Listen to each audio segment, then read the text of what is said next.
Welcome back to the Whitmer Cast, a podcast by the John Whitmer Historical Association.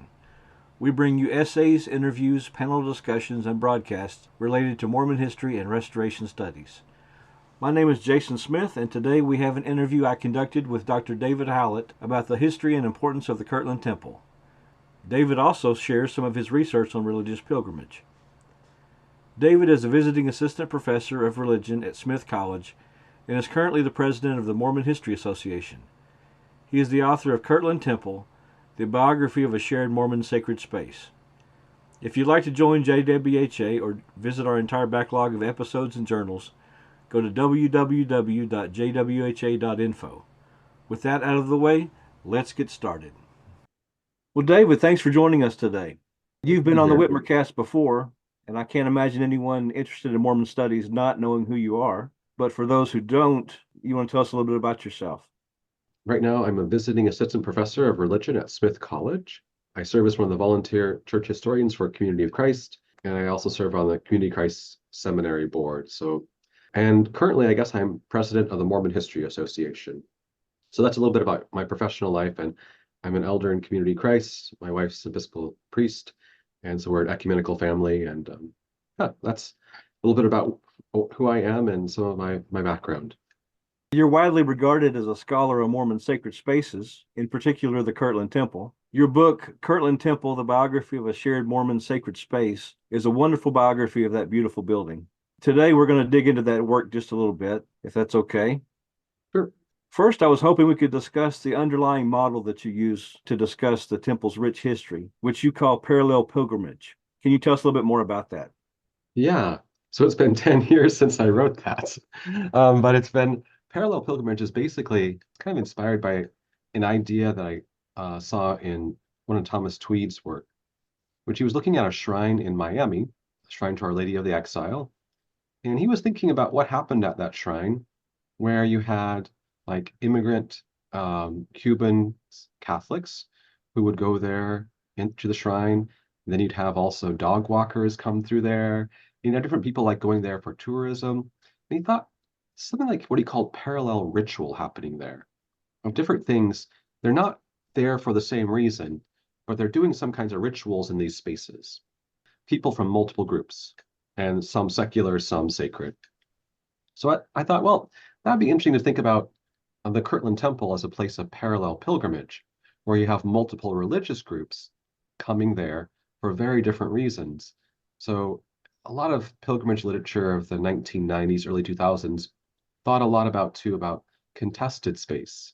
The idea of like sacred space doesn't have just one meaning, but there are multiple meanings people give to it, and they have this kind of like argument, if you will, contestation over the meanings of spaces.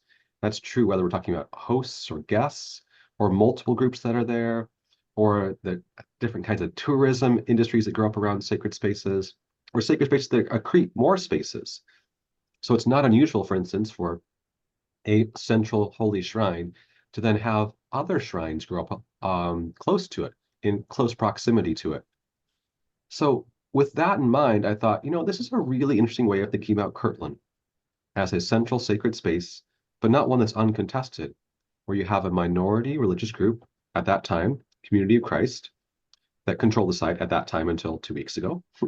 And then the majority of the pilgrims are LDS, but they're not just LDS. There are multiple restoration religious groups that are going there, and as well as the general public, all having different understandings of that space and creating a space there.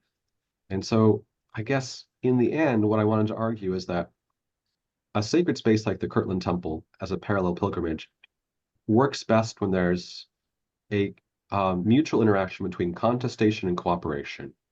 What I mean by that is like too much contestation literally destroys a site, meaning obviously fighting too much about a site can literally destroy a site, which happens to some sacred sites where they're literally destroyed by competing groups. But not enough means the site's no longer important. So, I mean, so sacred spaces are things that are set apart. They're important places, and they're things that people then think are important. So therefore important enough to then want to shape their lives around it in some ways. So that's the argument there. Like you need some contestation for it to be important. But too much contestation and no cooperation means a site is unworkable for a site for multiple groups to actually live together and share it together. So I tried to give the analogy at one point of like it's almost like the surface area or the surface tension on a soap bubble.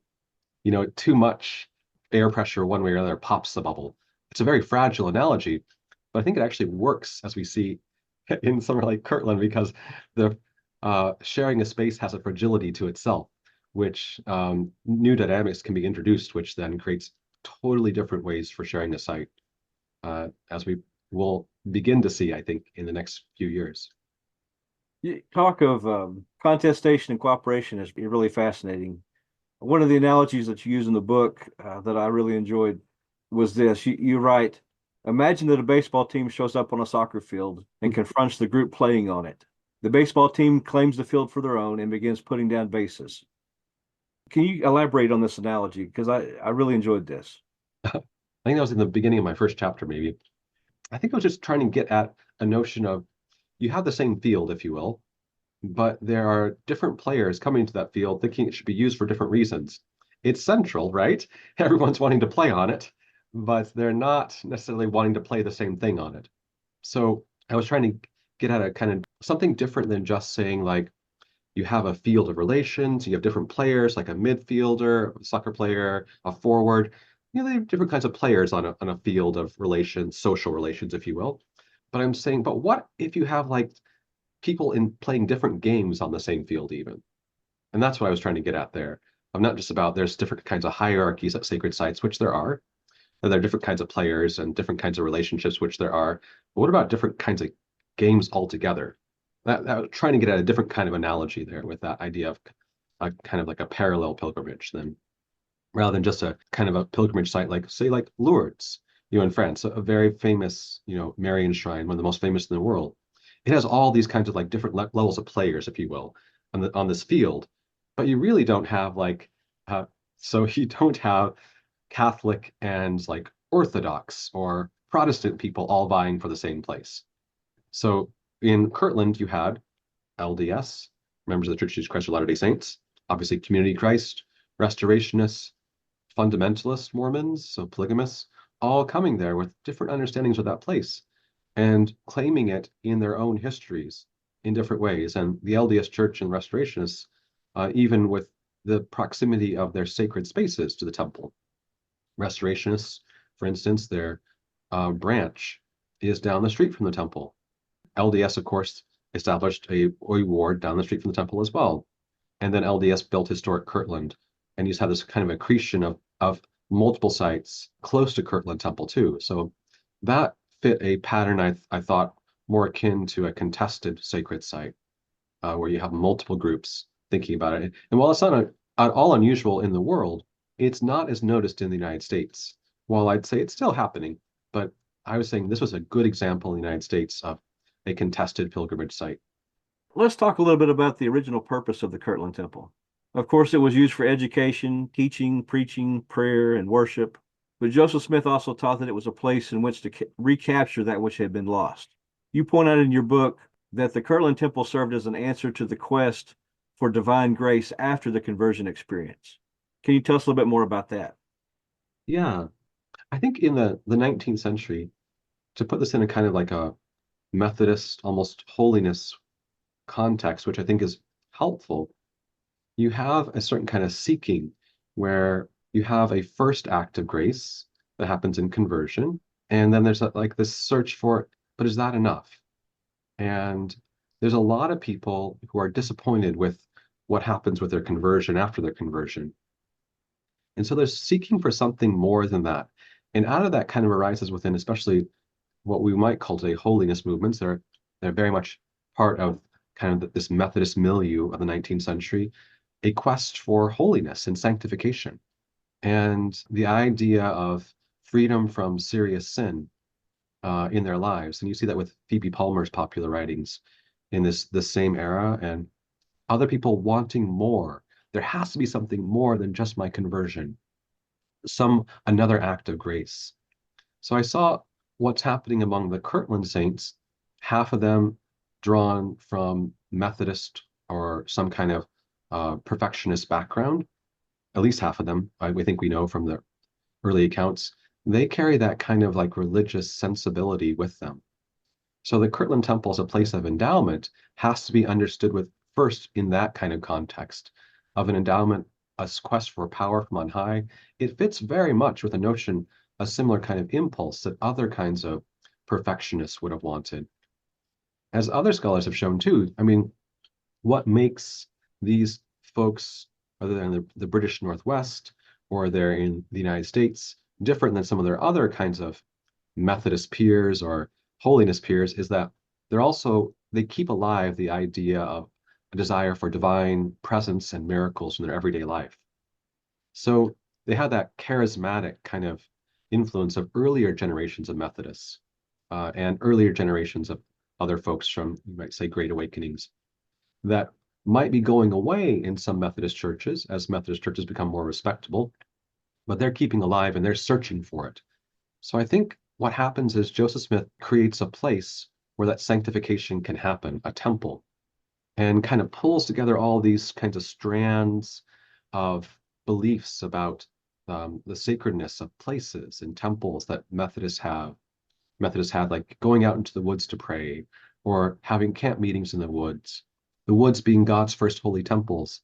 That's, of course, the woods are part of Joseph Smith's own story, but then bringing that into a place-based thing, whether it's also kind of the revivification of Scottish holy fairs that are become revivals in America that happened at churches, of course.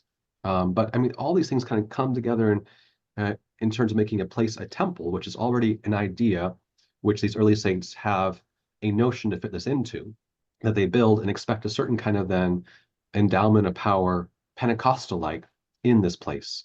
And so Smith kind of helps bring that together in a place. Temples will be a place where people will receive power from on high and go out and transform the world. In that way, it's a second or third work of grace. I don't know which work we want to talk about there, but it is definitely seen as a kind of a work of grace that would then come in people's lives and then would empower them to go out and change the world. Over the years, the Kirtland Temple has served as a competing symbol of legitimacy and as a source of cohesion for many Latter-day Saint groups. This competition culminated in a lawsuit which pitted the RLDS Church, now Community of Christ, against the Utah-based Church of Jesus Christ of Latter-day Saints.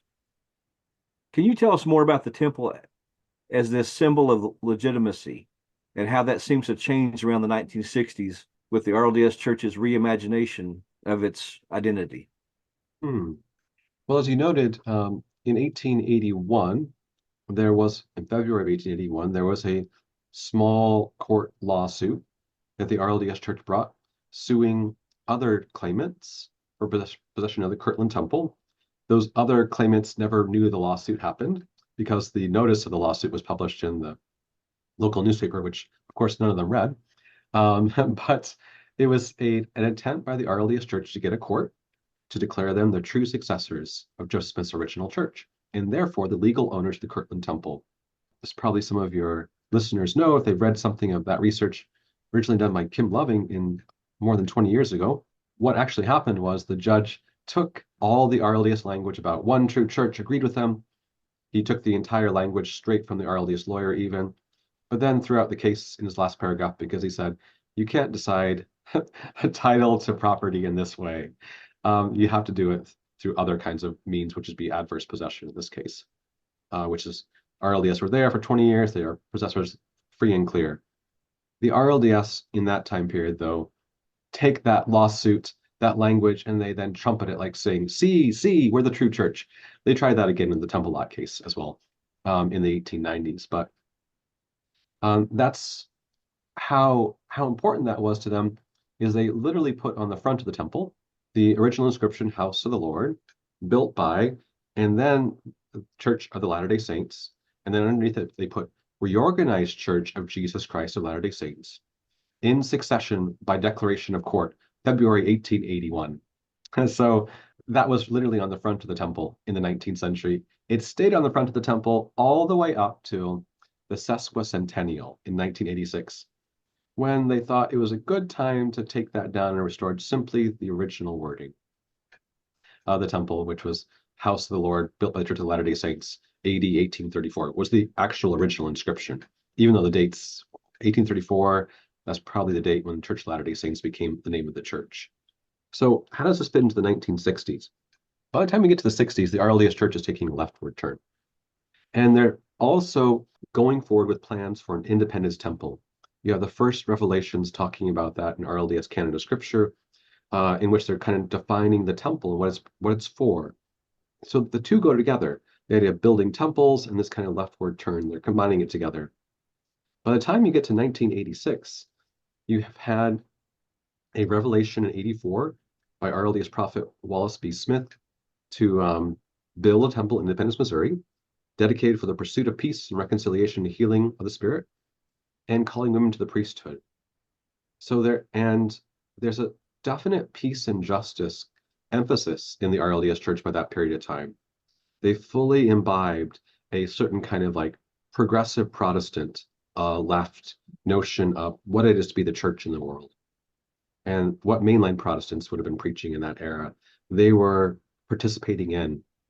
What's really unique and interesting about this is that they're trying to wed this with restoration ideals, which maybe it's not all that unique or interesting because, I mean, obviously the LDS Church was wedding their restorationist ideals with the religious right in this era too. The family proclamation of the world is a clear 1990 statement of a certain kind of religious conservatism that is easily recognized as not simply 19th century stuff, but something that's very, very in the present.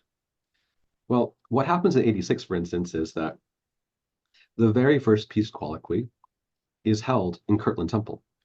So 1986, Dr. Alan Greer, a peace activist, a Methodist minister, and his wife, Dr. Green, give addresses from the Kirtland Temple pulpit at a peace colloquy sponsored by the First Presidency to commemorate the 150th anniversary of the Kirtland Temple.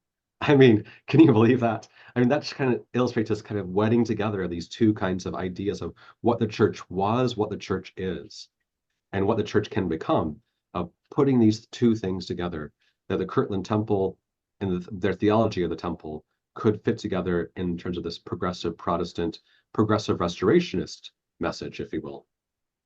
So I think it becomes an important, there's an attempt at least to bring these two together, even as they start building a temple in Independence, which is dedicated in 1994, the Independence Temple dedicated for the pursuit of peace. There's more to say about that, but that's just one illustration of how that works out in the 1980s. How did the erection of the new temple in Independence shift the focus for some away from Kirtland or towards Kirtland? Well, I think you're right. I suggested in the book that until the Independence Temple, there was one temple in the RLDS tradition, that was Kirtland.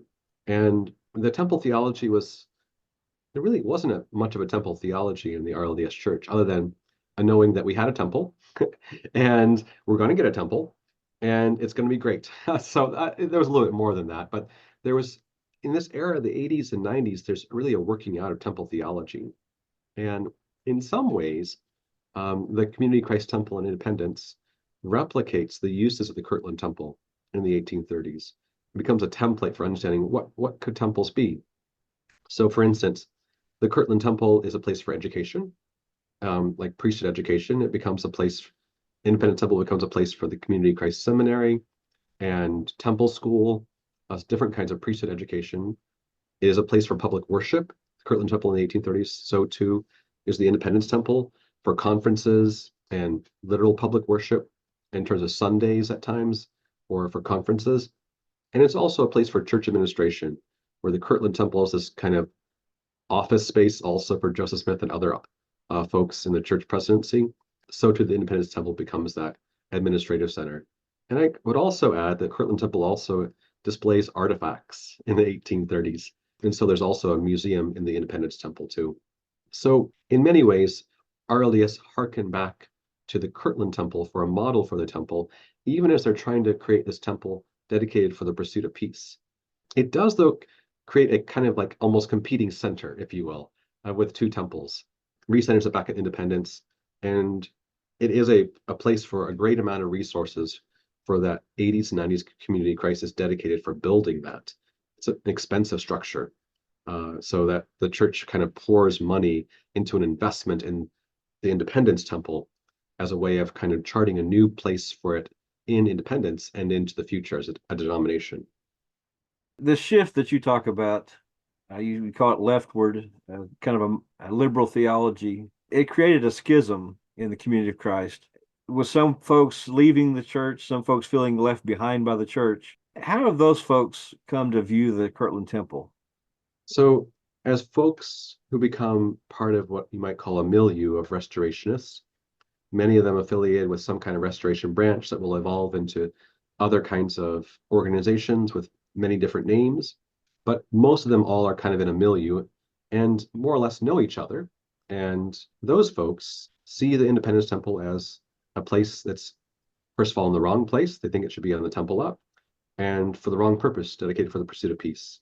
They see that clearly as a kind of like selling out to a liberal leftist vision of Christianity, which they are clearly in this era aligning themselves with the religious right. So they are reading religious right authors and writers and quoting them. And so it's not simply that there is like one part of the RLDS church is affected by this larger Protestant world. It's which part of the Protestant world are you affected by? That's true with the LDS Church too. So it's not like people are just sealed off to the world. Yeah. People are part of their cultures, and just a question of who are their allies. And so there's a choosing of different allies.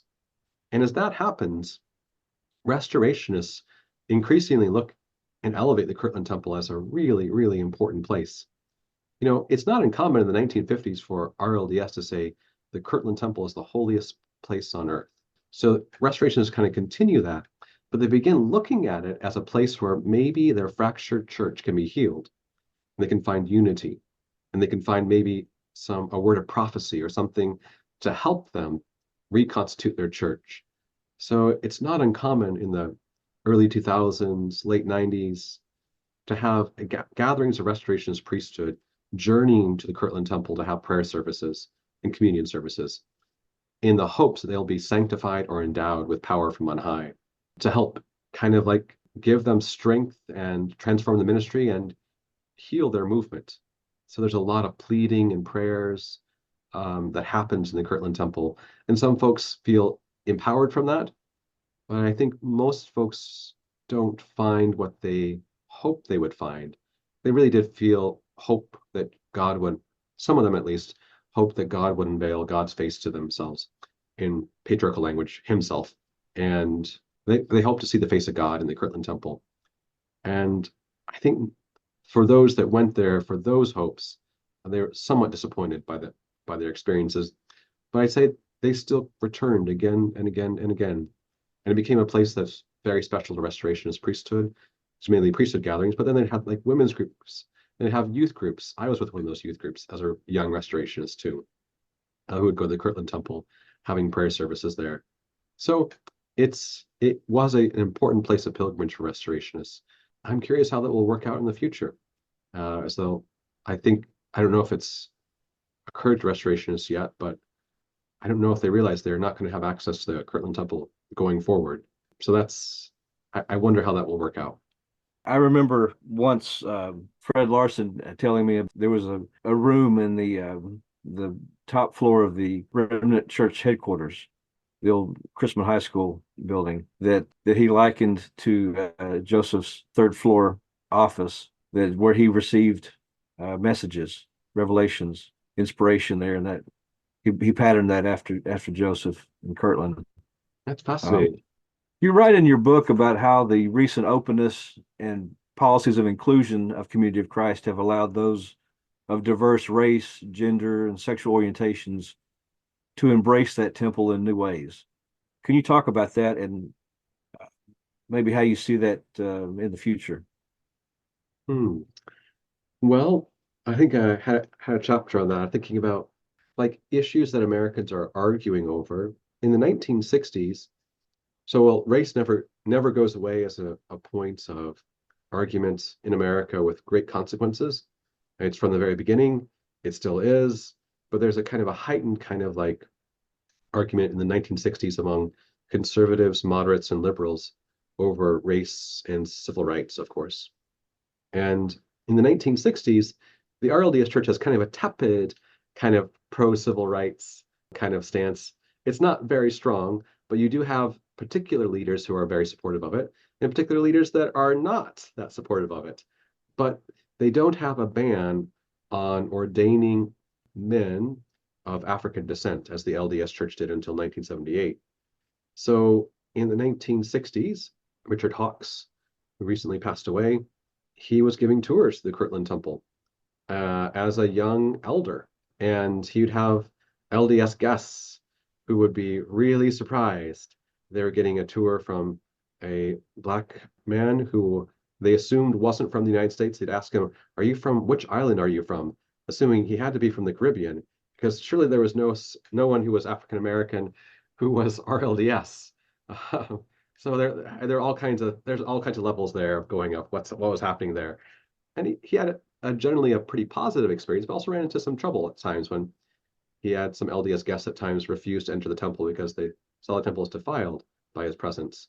So I mean that was a real issue of like thinking about how race came together with church ideas and doctrines and practices. And I think by the time we get to the 80s and 90s, the issues which become more prominent are gender and sexuality. So there's a certain kind of like celebration for a while, even by the religious right, of like, yeah, we figured out civil rights, sort of, sort of. That was only temporary, right? But I mean, even the Southern Baptist Convention had an African American president by the time we got to like what late 90s, early 2000s. So I mean, there's a certain kind of like notion that somehow this has been solved, but the real issue that they're fighting over with liberals is over gender and sexuality. So ordination debates, the Southern Baptist Convention, ordination debates, of course, in the RLDS Church, the LDS Church with an RLDS Church with gender and sexuality. And as the community of Christ, of course, first moves to ordain women, and then later recognizes the ordinations of queer folks and allows for them to continue, and then also queer marriages. As a result of that, the Kirtland Temple becomes a place where that also plays out on both tours by who's giving the tours, who comes there, and what people want to argue about when they're on tour at times. I know, for instance, in the years leading up to Proposition 8 in California, I was a guide at Kirtland Temple. And I remember there were a lot of questions about queer inclusion and women's ordination, gender and sexuality. They were asked on the tours by my LDS pilgrims, often kind of hostile. And I think that after 2008, when there was a great backlash to the LDS Church over that issue of their effectively, of course, helped defeat Proposition 8 in California, people stopped asking questions about that as much. But nonetheless, at the temple itself, queer Mormon groups like Affirmation would come to the temple and hold services at the temple. And you'd have also Mormon feminist groups, Exponent and others, that would hold services in the temple. For those groups who in various ways have been excluded from the LDS Church, whether it's excluded from priesthood, excluded from church life, excluded from married life, things like that, those folks found a place where they could like reconnect with their heritage in the Kirtland Temple. And they brought with them their own kinds of Mormonness in their own ways. But it was often for those groups extraordinarily meaningful to be in a founding place, a temple which many of them could not actually attend, an LDS temple, but to be at the very first Mormon temple, that was really empowering for many of them. So that was a kind of a ministry which Community of Christ kind of extended and was able to facilitate, maybe is more than just giving ministry. They more or less they were facilitating that, allowing for that to happen. Just they allowed like restorationists to worship. They're also allowing groups like Affirmation to worship. So that kind of like openness to across divides allowed the temple to become a more pluralistic place, at least within the family of restoration churches, which are really the only churches that wanted to worship there, honestly. They wouldn't have denied anyone else a chance to worship there, but no one else thought the temple was special, obviously. So that's why folks were wanting to be there in the temple in the first place. Let's talk about the temple now as a tourist attraction. You point out in the book that tours began as early as the 1830s, even before the building was dedicated. You also discuss tour guiding as a pilgrimage experience in itself. Why is Kirtland such a draw for tourists and pilgrims? And how has your own experience there shaped your spiritual journey? Yeah. Well, I think a long time ago, anthropologist Victor Turner said, the pilgrim is half the tourist and the tourist is half the pilgrim. And that's just a quick little aphorism, but I think it's true that no pilgrim is simply a pilgrim. They're going to see sights. They're going to experience something unusual and novel. And tourists sometimes themselves can be surprised on tours where they get ensnared, if you will, by the sight and get themselves are caught up in kind of a context of reverence. I think both of those can be true. But if we want to just use these for a moment as like these two ideal types, the pilgrims and tourists, there has from the very beginning been this curiosity about Mormons and Mormonism. And Kirtland Temple then stood as this place where curious folks in the East, in Cleveland and other places, would come through to tell their stories. If they're like reporters or they're writing books about Mormons, they might visit Kirtland. And then they try to get some of the story of these odd people. It's always odd, these odd, peculiar Mormons. And then they'd be surprised by these other groups of people that were occupying the temple. And they might write a little bit about that. So these other Mormons who didn't like the Mormons out west. So you would see different kinds of really detailed accounts from the 1880s, for instance, of different kinds of tourists coming through that would talk about that. Some really famous Boston activists in abolition, women's rights, even toured the temple in the 1880s, I'm sorry, like Lucy Stone, for instance. So it's just to illustrate, it's been going on for a very long time. 1835, we have accounts of tourists going to the temple. After it's dedicated, accounts of tourists going to the temple. They write about it. And then you have then, of course, pilgrims all throughout that time period, going back to these sites of Mormonism. I think there's a real change, too, of the site. As the first generation of Mormons begins dying out, sites become more and more important for Mormon historical memory, a way of reconnecting with ancestors, people who are passing on. And I think that really does happen. Well, why you see like the sites like the Kirtland Temple becoming more like historic sites and pilgrimage sites into the 20th century with the passing away of Joseph Smith III and Joseph F. Smith, that last generation that had actual physical lives in 1830s Kirtland. Then you just have the buildings left and the stories. And so I think it helps anchor the stories of these denominations too, the creation of sacred sites. So yeah, that's at least gives a little bit about the first half of that transformation. What was the second half of your question? About tour guiding as a pilgrimage experience. Oh, yeah. It's kind of an analogy, but I think it's something that's true that, well, to put it in an LDS context, oftentimes people say the real person you're converting on your mission is you. So I think it's true as well that tour guides at the Kirtland Temple often themselves became surprised with how over time the temple, which could have started for them as something just as a historically interesting place, became a special place to them. And I think through relationships of care, if you will, where they actually began day after day giving tours, caring about the site, and day after day having suspicious guests who are wanting to know who are you and asking kind of pointed, sort of hostile questions at you. If you're a little bit tepid on terms of being Community Christ or RLDS, it's almost like in the end you're like, hey, wait a minute. So there's something to be proud of who I am, and it also kind of like establishes these kinds of relationships of difference. So difference in some ways reinforced a kind of certain kind of pride in being Community Christ and RLDS, even if the person was still trying to give a historical tour rather than give a faith affirming tour. And over time, then that the place itself became, for person after person, a special place. So yeah, I remember Glenna Van Buskirk, who was in the Kirtland Temple in the early 1990s as one of the co-site directors with her husband Bert. And Glenna was a convert. Bert was lifelong RLDS. They're from Oklahoma, and Bert would look out the window from the Sidney Rigdon house at the Kirtland Temple every morning and say to Glenna, "Isn't that the most beautiful building you've ever seen?" I mean, he was already sold on the Kirtland Temple being a great place. That was part of his piety, his upbringing. For Glenna, who was a convert, it wasn't part of her kind of like her piety or upbringing. But in time, she said, at first I thought it was a special place because it was special to him. But over time, as she herself cared for the place, it became special to her too.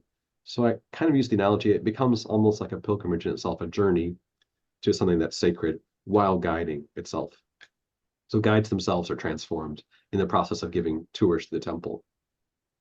And I'd also like to know how it shaped you. Well, I think I remember the very first time I went to the temple when I was 16. I was with my Restorationist youth group. I was a Restorationist at the time. I'd grown up in the Restoration Branches movement. I've been baptized RLDS, and then my parents left in '86 and became Restorationists. And so I went on a Zion's League. We had Zion's Leagues. That's an old RLDS term for a youth group, which Restorationists continue. We had Zion's Leagues, and I went on my Zion's League youth trip we saw sites out east, Palmyra, we saw Washington, D.C., and we saw Kirtland Temple. And for me, the highlight of that trip was seeing Kirtland Temple. I remember how happy I felt inside it. I mean, just like smiling. Like I was really there. I was touching the railing from the 1830s Kirtland Temple. I mean, it was just for me and just this experience of joy as a 16-year-old. But I also, when I was there in the temple, the guide, who was this guy, which I thought, I had this restoration superiority complex. I was 16, right? So I was like, what do they know about anything? We know the truth. That's, 16-year-old combined with being a restorationist. Yeah, you get the idea there of like, we have the truth. I know everything. So, but then I realized, wait a minute, this guide who had long hair and a ponytail, which I thought, hippie, as all those things, but I realized he knows a lot about the temple. He knows a lot more than I know about this place. And knows about sources and the history of it, of things I barely know about. That's not really in what restorationists talk about or read about or think about. And so that was also like interesting for me. And like coming back later on with another restorationist youth group in my early 20s as a chaperone for another high school group, getting a tour from Lachlan Mackay and just realizing, oh, Community of Christ did value this site and they valued the history of the early restoration movement and they weren't afraid of the history. So I was already having my own struggle with the dissonance between what I knew historically about early restoration history and then what I had been raised with as a restorationist. And there was an extraordinary amount of dissonance I was going through in my early 20s as a history major, social studies major in college, just with taking regular history classes and connecting the dots. So in 2004, I was recruited by Lachlan Mackay to come give tours to the Kirtland Temple. I was just passing through Community Christ World Conference, and at the historic sites table, he recruited me to give tours. And that started a kind of like a long-term relationship with the Kirtland Temple, where I was there in Kirtland for parts of 12 summers. I started off as a guide, and then I was in grad school, a PhD program at the time, and I was in a class on pilgrimage, and I realized, I could write a paper about this for my class. And then as I wrote the paper, I thought, this is a pretty good paper. It could be a dissertation. And then I realized, you know what? This could be a book. So it became kind of my subject of my first book, but it also became somewhere where I would return to summer after summer, not just to research, but then to teach the guides about early Kirtland history in a 3-hour college credit course at night. Something that Alma Blair would do in previous generations in Nauvoo and other places. I was doing in Kirtland then, but kind of that next generation of teachers. And so it did in that way kind of like transform my relationship to, well, I always valued restoration history, but it helped me value it critically and put those two worlds together. The critical history that I did as a historian with my kind of faith community and seeing how it could be still relevant to the faith community. I felt like there was a period of time in which you had folks like Lachlan Mackay and Barbara Walden and John Hamer and others who were really trying to help Community of Christ reconnect with that history. I think historic sites, I was just a minor part of that, was a major way of trying to do that and to allow Community Christ to be really proud of that past. And I think that that was actually rather successful. You say if the temple was sold, well, how was that successful? It was so successful that people were really sad when the temple was sold. That's how successful it was. So the outpouring of grief, the outpouring of, anger, the outpouring of anguish, the feelings of hollowness that people had that were, didn't feel like they were really all that connected. I think it's in part not just because they had inherited a certain kind of older piety, but they'd been nurtured in a kind of piety that valued places as special and sacred and could tell special stories about the Kirtland Temple that were relevant to the contemporary community of Christ. While it wasn't universal in community of Christ, there was certainly a significant portion of people that became true for. Because if you don't tell stories about places, it's just a place. If you don't continue having people interact with it, it isn't special. But I think historic sites what had been very successful in making the places relevant for a community of Christ.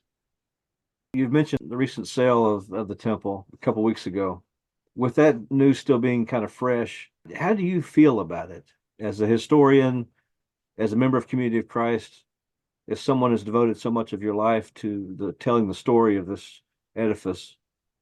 And where do you see the future for the temple and its symbolism? Well, maybe I'll take the first part, easier part first. The first part, well, I'll do the second part first. So let me do that. Symbolism of it.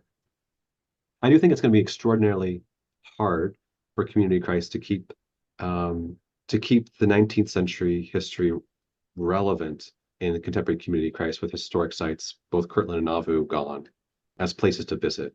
So I think places are more effective at telling stories than books, and places are more effective than other kinds of mediums.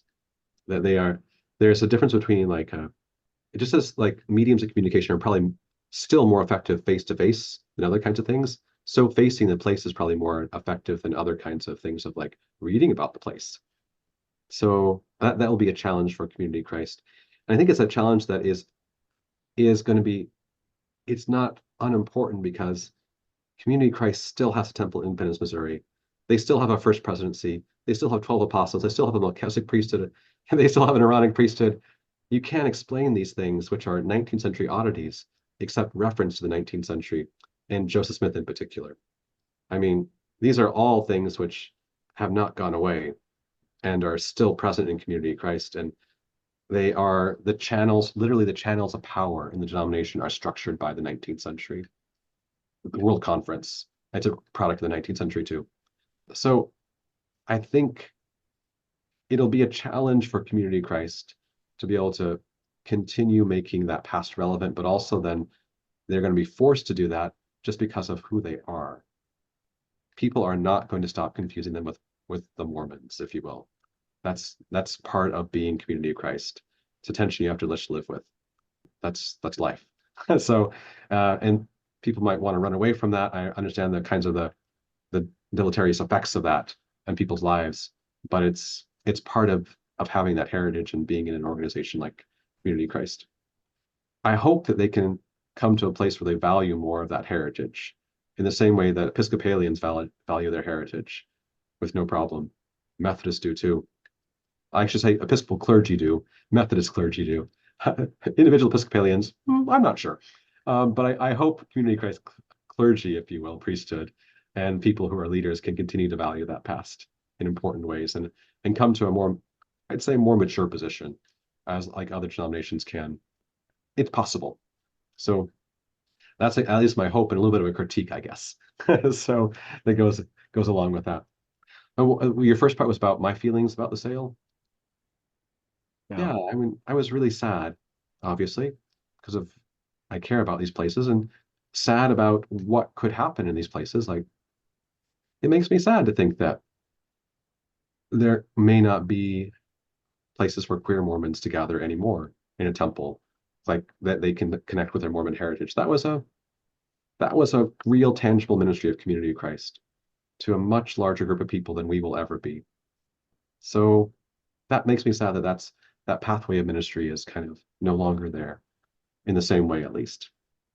And it makes me quite sad that you will have generations of community Christ young adults to kind of have that rite of passage where they become a guide at Kirtland or Nauvoo or experience that. And that's been it's been an important place of connection between the denomination. Mark Chaves points out that the difference between mainline Protestants and evangelicals in terms of their membership between the 70s to today can be attributed to almost solely two factors. It's not about one group that stands firm and against the world and the other one doesn't. It's not that at all. That's a conservative kind of like a conservative interpretation of why evangelicals are bigger than mainline Protestants. He says there's two sources: birth rate and connection. Birth rate is one we can't change. Evangelicals have more kids than mainline Protestants. LDS have more kids than Community Christ. Yeah, you can't change that. That's not something you can really change that effectively. And LDS are basically averaging out what other Americans are now too. So it's a trend globally that as a country gets wealthier, they have families have fewer kids. We are not reversing that. But the connection part we can. So the connection part, what's the point of that? Evangelicals, says Chaves, do a better job of having more points of connection between their youth and their organizations. And that makes a difference in how they retain their youth or they don't. And there's other factors the LDS, of course, do that really well too. Of course, there are massive kinds of like people leaving both evangelical groups and LDS. But if you look at then mainline Protestants don't have as many points of connection. Community Christ had points of connection with their youth, but we're losing those points of connection. We've historically lost the point of connection of Graceland College, what it used to be. It's not there anymore. It's not the equivalent of BYU. And now we've lost historic sites where youth used to go to spend a summer. So, and World Service Corps that used to exist no longer exists too. There's all these kinds of places where there once were points of connection, and the community Christ is becoming increasingly hollowed out as an institution. Like you've seen with a lot of institutions in the 1970s, as like what was once a really, really vibrant mission of the church that had all kinds of things a part of it, like a mission in healthcare, a mission with historic sites, a mission with NGOs and things like that, have increasingly been divested from the church. And even as the church tries to express that they're looking forward to this great mission and like moving forward in mission, the problem is they're losing the ability to actually express that as they lose the institutions which express that through it, whether it's publications or whether it's like historic sites. So that is a serious challenge for the church of the future of, with fewer and fewer resources, being able to devote to any part of whatever this mission is, because the mission becomes harder and harder to do, whatever that is. It becomes narrower and narrower, ironically, as people try to rethink and reinvent what the mission is. That's a real challenge for the future for Community of Christ. So I think historic sites are part of that transition. And I think part of the sadness that people had when they saw about the Kirtland Temple sale is what it also represented. The sale of Nauvoo, the sale of Kirtland represented for people, I feel, not simply about a certain kind of notion of a connection to a past, but also something about the Community of Christ of the present. It said something about the Community of Christ decline as an institution. The fire sale that happened, if you will, the sale of basically everything connected to the Smith family. Anything the LDS Church wanted was sold, basically. The fact that was sold was this kind of confirmation of something we already knew, that things were hard, resources were few, things were shrinking, and this just confirmed that. I kind of likened it to, this may sound overly dramatic, but getting a cancer diagnosis. Somehow this is already in your body, but then you kind of get the diagnosis, and then there's a new kind of like reality that you have to then confront. And I feel like the sales are in some ways that kind of feeling for some people. And I guess in all of that, I still feel that even so, I still feel that people who realize there's something very wrong, and people who are even terminally ill, they have to have hope. That's people that are terminally ill say that over and over again, that hope really does work. And it's not just, and it really does. And people can accomplish a lot in the years they are given. So I think the challenge for community crisis, for example, here I'm going on community crisis here. It will be like, well, what will they do with the time that they have? If the main line has supposedly 20 more Easters, some headlines say, well, what will the mainline Protestants do with that time? Well, what will community Christ do with their time? They can do some great things. And maybe some of those great things could be with historic sites too. And maybe some of these resources that have flowed out of historic sites with people can help with the library and archives, which could be have like thousands of unprocessed boxes of material, literally thousands. So I don't know. It could be a creative way of reallocating resources for what community Christ could be in terms of how it can like reconnect with its history, maybe more through artifacts and maybe more through documents and creating research opportunities, creating opportunities for helping young adults learn about archives. I mean, it's early, we'll see, but it's clear that places won't be as much a part of community Christ as they once were. Is there anything that I should have asked about Kirtland or Kirtland Temple that you want folks to know? Think I've probably talked and gone on and on about subjects that probably you can tell I'm still processing all of these things. I've been thinking about these big things about community Christ and where it is in the future. As I care about it as a historian, I care about it as also a person who's part of the movement and the temple as well. I think we've covered a lot of it. So, any other thoughts that you have about all this, Jason? Oh, now I see how it is. Well, as a recent convert to Community of Christ, a long-term observer and friend of Community of Christ, I also have high hopes for the future. And these historic sites to me symbolize a great past, great initiatives, great desires of people in the past that have carried the church forward through the years. But I think that the future is hopeful. I believe in the mission of the church of building communities, and just like they did in Kirtland and in Nauvoo and in far west and other places, community building and building Zion, I think, is still important.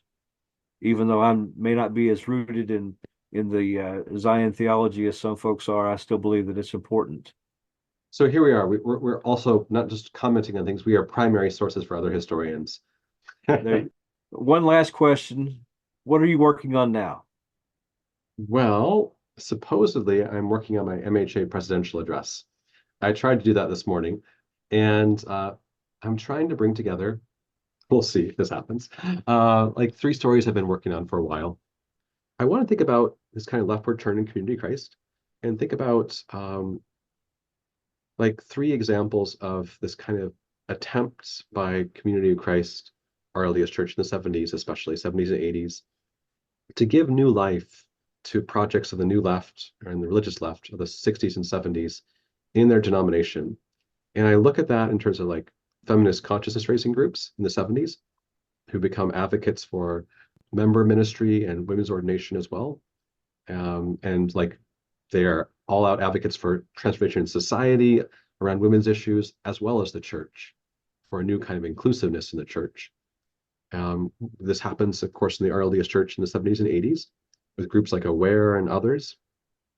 I'm also looking at what happens with NGOs. The 70s and 80s are really the decade of the NGO. If you think about the history of humanitarians organizations. And the earliest church also has NGOs, but faith-based NGOs. And while you have these really huge NGOs which come into being, like World Vision, the evangelical NGO, the biggest NGO on earth, other than a church, like the Catholic Church is an NGO, if you will.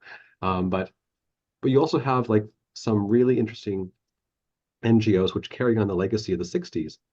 And I look at Outreach International as an example of that, which they have very fascinating strains of a vision for community organized, born not in the United States, born sort of in the United States, but really nurtured and reshaped in the Philippines in resistance to the Marcos regime. And Outreach International is the official RLDS NGO starting in 1979. It receives church monies and still has an official relationship with the RLD Community of Christ. There's the World Church Leadership helps appoint the outreach board even, or at least it did. until the recent past.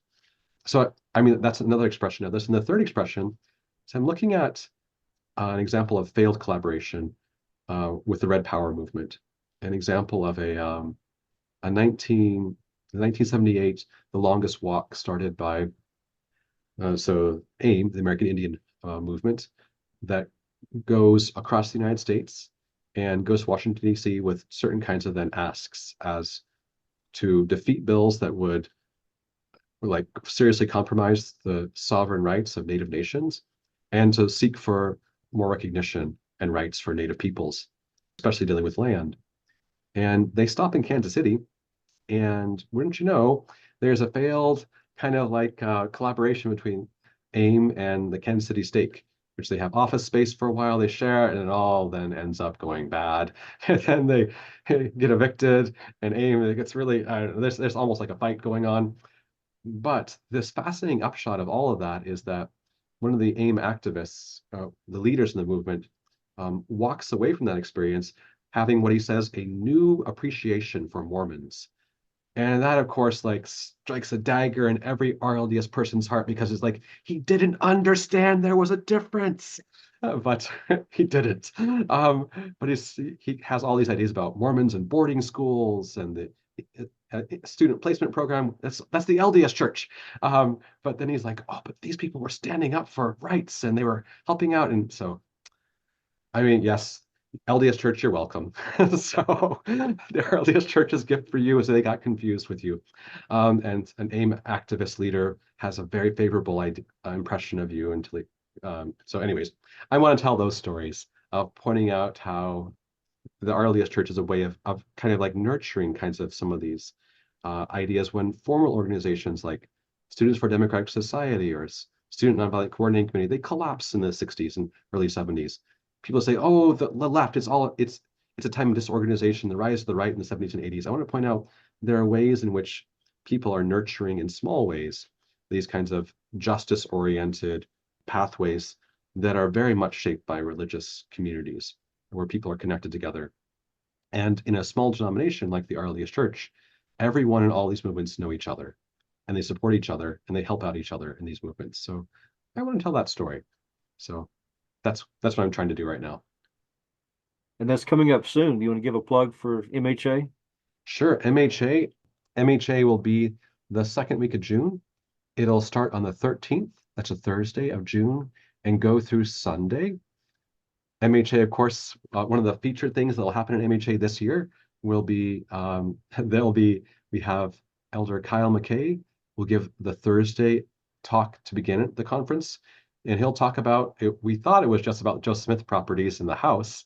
Now it's going to be about the Kirtland Temple too, about that story about how that all came about and the restoration work and the acquisition.